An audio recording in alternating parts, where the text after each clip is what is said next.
MRB vlog versus राजकुमार थापा मगर। सबैभन्दा पहिला हामी कुरा गर्छौं दुवैजनाको बर्थ प्लेसको बारेमा। एमआरबी भ्लगको बर्थ प्लेस चाहिँ म्याग्दी रहेको छ भने राजकुमार थापा मगरको बर्थ प्लेस चाहिँ काठमाडौँ रहेको छ। दुवैजनाको उमेरको कुरा गर्दा राजकुमार थापा मगरको उमेर चाहिँ 24 वर्ष रहेको छ भने एमआरबी भ्लगको उमेर चाहिँ 27 वर्ष रहेको छ।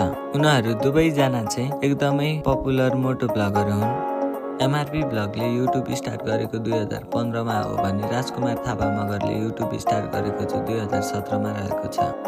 र त्यसै गरी एमआरबी भ्लगले पल्सर डेयर एडभेन्चरको तेस्रो सिजनमा मोस्ट पपुलर राइडरको उपाधि पनि जितेका छन् र राजकुमार थापा मगर पनि डट टेम्पल रेसका विजेता हुन्।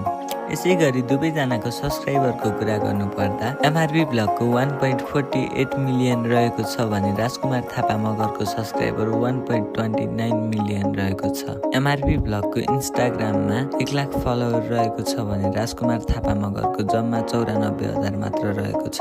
एमआरबी भ्लगको टिकटक फलोवर्स 3,56,000 रहेको छ भने राजकुमारको 1,13,000 मात्र रहेको छ। एमआरबी भ्लगको फेसबुक फलोवर चाहिँ 2,68,000 रहेको छ भने राजकुमार थापा मगरको फेसबुक फलोवर चाहिँ 2,59,000 रहेको छ। एमआरबी भ्लगको टोटल भिडियो चाहिँ 777 वटा रहेको छ भने राजकुमार थापा मगरको चाहिँ 1100 वटा रहेको छ।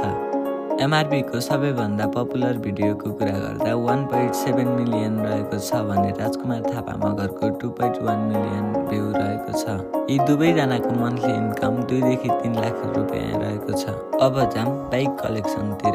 एमआरबी भ्लगको बाइकको कुरा गर्दा क्रस फायर प्राइस 8,50,000 लगभग पर्ने बाइक रहेको छ र अर्को बाइक चाहिँ एनएस 200 प्राइस 3,80,000 को हाराहारीमा रहेको छ। डोमिनार प्राइस 6,50,000 रहेको छ भने एमआई स्कुटर पल्सर जस्ता बाइक कलेक्सनहरू उनीसँग थुप्रै रहेका छन्। राजकुमारको बाइक कलेक्सनको कुरा गर्दा क्रस फायर प्राइस 10 लाखको हाराहारीमा रहेको छ। सिबिआर 600 35 लाखको हाराहारीमा रहेको छ भने डुकाटी होन्डा जस्ता थुप्रै बाइकको कलेक्सनहरू राजकुमार थापा मगरसँग रहेको छ र त्यसै गरी साइकलको कलेक्सनहरू पनि राजकुमार थापा मगरसँग रहेको छ। र आजको भिडियो चाहिँ यहीँ सकिन्छ र यस्तै भिडियो हेर्नको लागि हाम्रो च्यानललाई सब्सक्राइब गर्न नभुल्नुहोला र हाम्रो भिडियो अन्तिमसम्म हेरिदिनु भएकोमा सबैजनालाई धन्यवाद।